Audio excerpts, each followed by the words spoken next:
It is with great pleasure that we welcome you to the Fayette County School System and to this electronic onboarding session.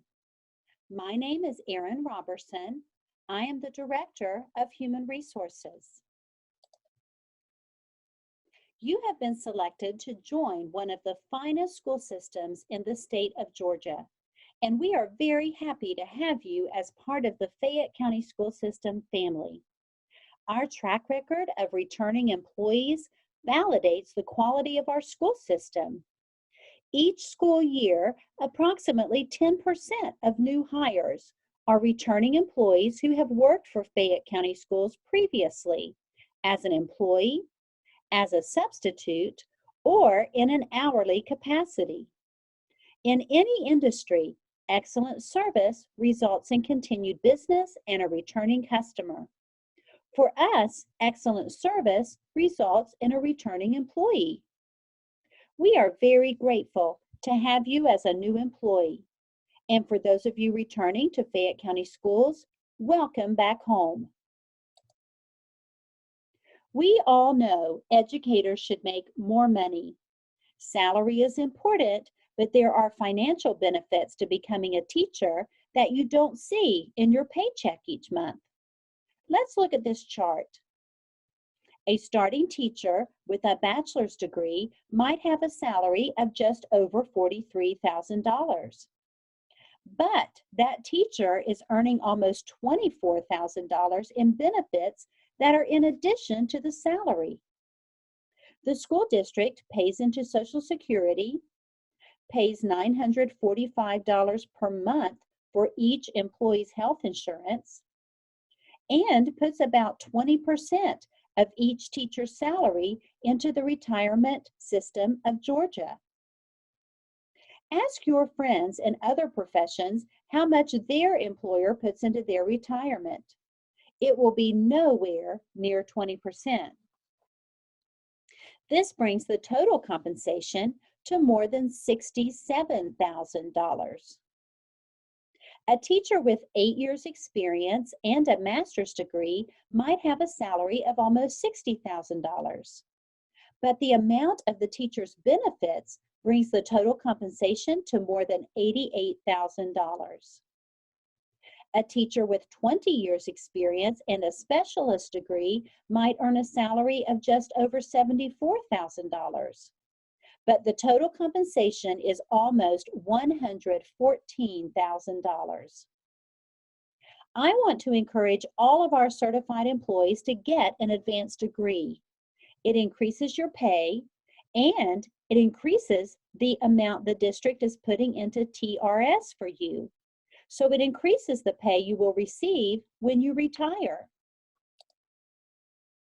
When I started my teaching career, I knew teaching was a great profession. I knew there were many benefits to being a teacher, and most of them did not involve money. I didn't realize the long-term financial benefit of being a teacher. Keep in mind that if you retire after 30 years in TRS, you will receive 60% of your highest salary level for the rest of your life. You can't do that in most other professions. Your point of contact should always be at your work location. Most of you have worked in a school system before. If you have not worked for a school system before, you may have worked for a different company or business, and you know that leaders have different leadership styles. It is very important that you learn the leadership style of your principal or supervisor at your own work location. It is also important that you know what is going on at your work location. Sometimes employees will get information from other employees outside of their work locations, but that information may not be valid for you at your work location. Please develop a good working relationship with the administrative staff at your work location so you are comfortable asking them questions directly. Your principal's or supervisor's secretary is a great point of contact as well. HR actually offers training for them, so we can provide relevant information and they can pass that information along to you. Once your principal or designated representative from your work location contacts you regarding your new position, some of the discussion topics listed will more than likely be discussed with you.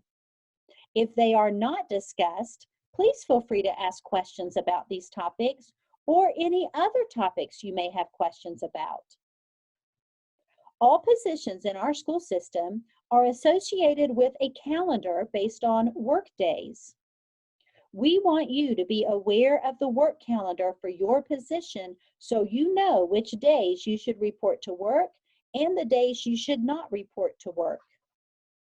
Please note that not reporting to work because you thought it was a non-work day will not be an excused absence. You can always ask your principal's or supervisor's secretary for a copy of your work calendar, but we will discuss later where you can find a copy of the work calendars as well as other important information. Employee email is set up through your work location. If you do not receive your email login credentials within your first week of employment, please speak to your principal's or supervisor's secretary. It is very important that you get in the habit of checking your Fayette County Schools email on a regular basis. Sometimes it's easier to schedule certain times of the day to check your email to help you develop a routine of checking and responding to messages. Several times during the year, e-blasts are sent to employees with important information that sometimes contain time-sensitive information.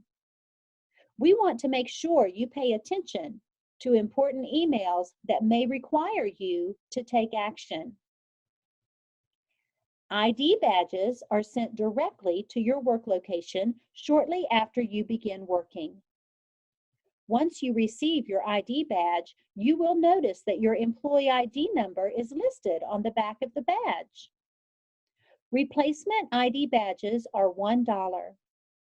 If your ID badge is broken, you will need to send the broken ID badge with your $1 replacement fee, as well as a note that includes your name and a request to replace your ID badge. This should be sent to the attention of the Substitute Services Specialist in Human Resources through the school system mail carrier. A new ID badge will be printed for you and sent to you at your work location. If you want a new photo for your ID badge, contact one of the HR team members and schedule a time to come to our office and have your photo taken. All employees are required to view several HR training presentations and documents through Employee Self-Service, or ESS. Regardless of what position you hold in the school system, you are considered an educator because you are working with and around students. Therefore, you are required to abide by the Code of Ethics and acknowledge that you understand how you should conduct yourself as an educator. As you read through some of the cases in the Identifying and Reporting Educator Sexual Misconduct presentation, you will probably think to yourself, who in their right minds would do such things? Or, we're adults and we should know better. Believe it or not, the cases you will read about are real cases that occurred somewhere in Georgia. Therefore, all employees are required to acknowledge that we have viewed the material and understand our responsibility as educators. All employees will view the material at the beginning of each new school year. New hires hired after the beginning of the school year will be required to view this material within their first 2 weeks of employment. Another document you will view is the Electronic Employee Handbook. It is a good idea to download and save a copy of the Electronic Handbook because it is a good resource tool where you can find answers to your questions about policies or procedures. We will discuss later how to access the employee handbook on our school system's website. You will receive an email at the personal email address you provided, notifying you when you have documents waiting to be viewed in ESS. Once you receive the email, you will know that you are active in ESS and need to view and acknowledge all of the documents. Just about everyone today is connected to some sort of social media platform. Because you are beginning a new job, this would be a good time for you to review all of your social media accounts. Given today's world, it would not be surprising if concerned parents or citizens take the time to search the social media accounts of employees working with or around their children. We are not here to govern employees' lives. However, please remember that you are an educator and you represent not only yourself, but you are representing our school system, your work location, your principal or supervisor, and most importantly, your students. You certainly would not want anything posted on your social media accounts that could jeopardize your employment. The following suggestions are helpful tips to think about when reviewing your social media accounts. Set your social media account to the highest level of security. Review your social media account and remove any comments, posts, or photos that could negatively reflect upon your character. Do not make negative comments about the school system, your work location, or your coworkers. Do not accept friend requests from your students. You are here to serve as an educator and a role model to your students and not to be a friend. Never post information discussing your students or situations happening at your work location. A general rule of thumb is if the post, comment, or photo is questionable, it would be best to go ahead and remove it. As part of your onboarding forms, you signed a document stating that you have reviewed the Internet User Agreement Policy, and you will abide by the provisions outlined in the policy. Please remember that all of the electronic network resources you use in your position and any electronic devices issued to you are governed and owned by the Fayette County School System. They are not your personal devices and should be used for work-related purposes only.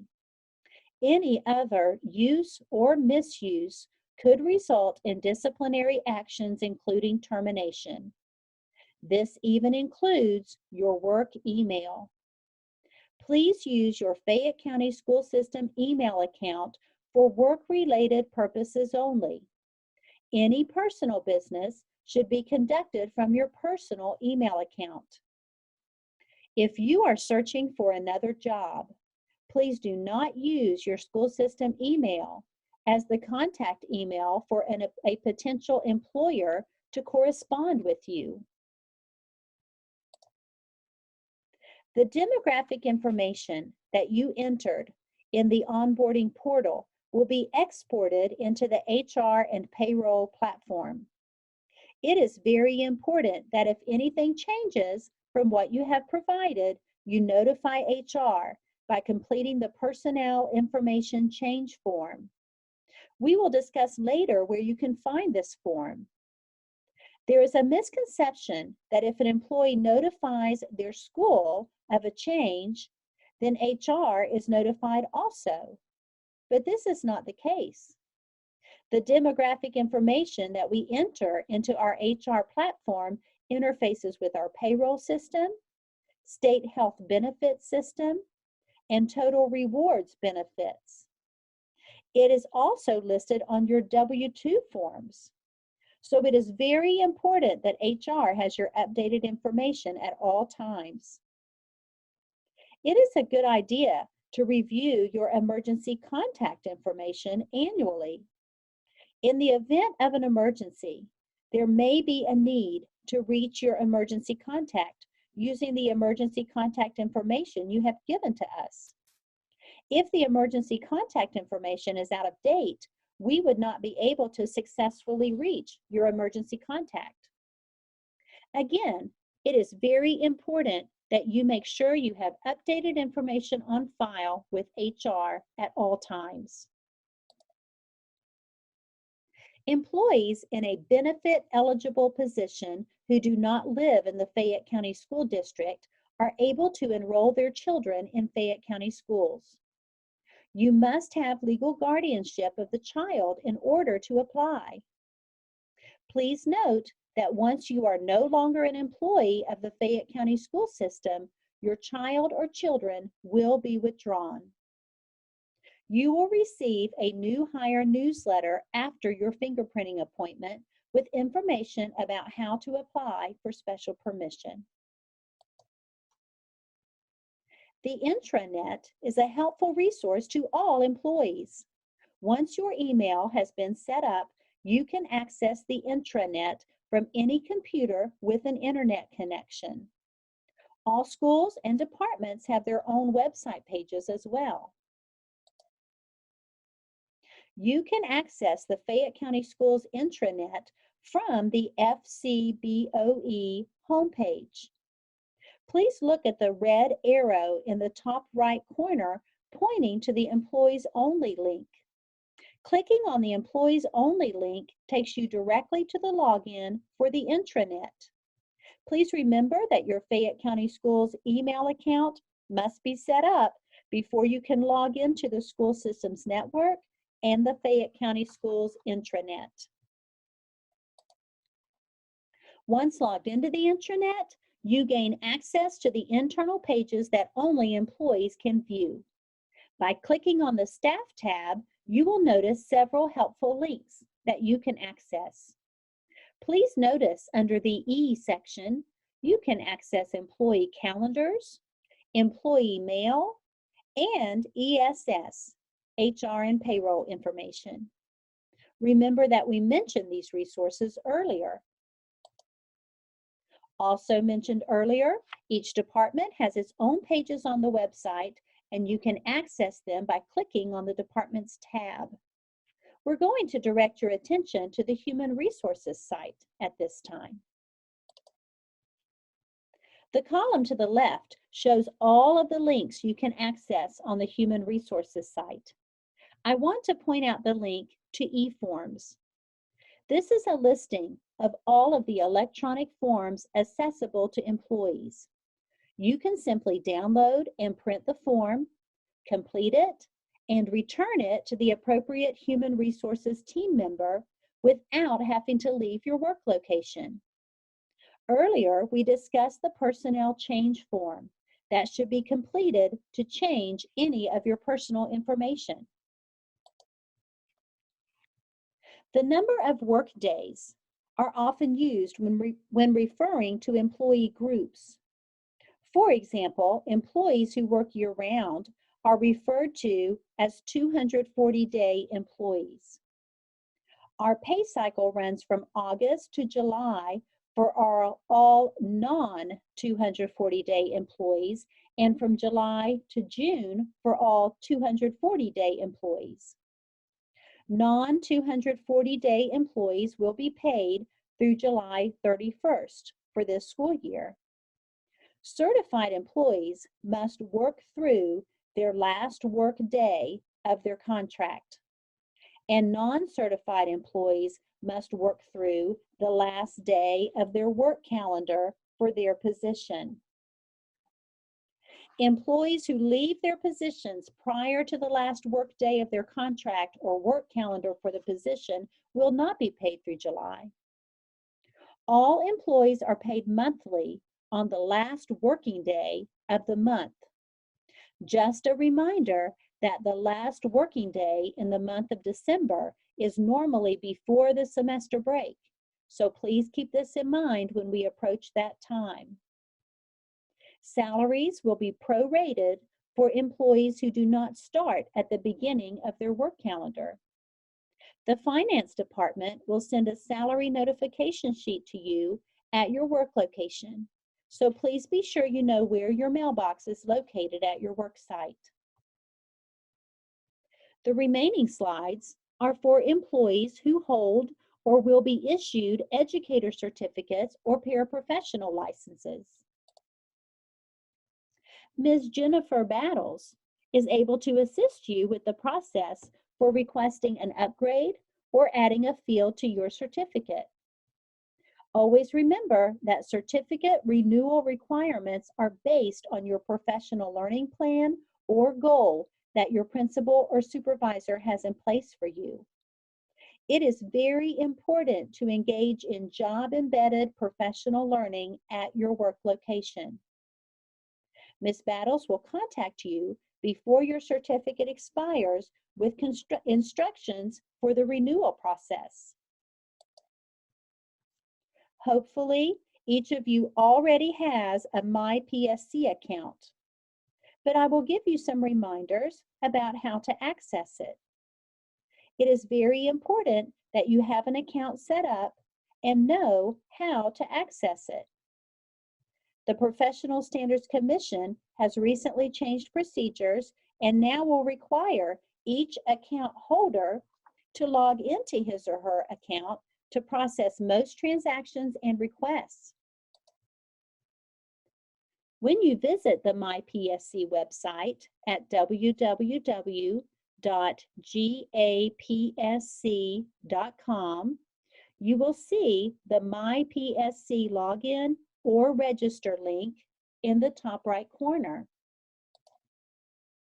If you have not already registered for a MyPSC account, this will be the first step to get you started with the registration process.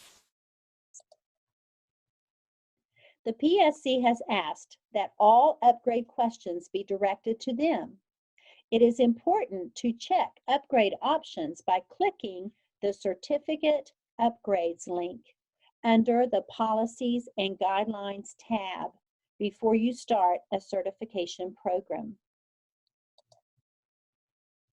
Click the Certificate Upgrade Advisor link. Next, you will have an option to log in or browse.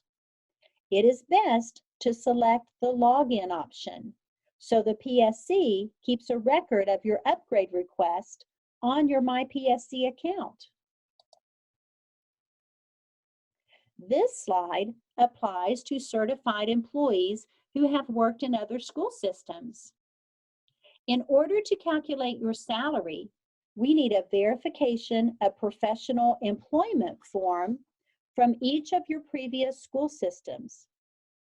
Please complete the top portion of the form and send it to each school system where you have worked. Once all completed verification of employment forms have been returned to you, send them along with the cover sheet that you received in your onboarding email from Ms. Brownlee to Jennifer Battles. Please submit all of the completed forms at once. Ms. Battles will send an email with your salary level for the year once all verifications have been approved. Thank you for your attention to this onboarding session. Again, we want to welcome you to the Fayette County School System. We hope you have a great school year.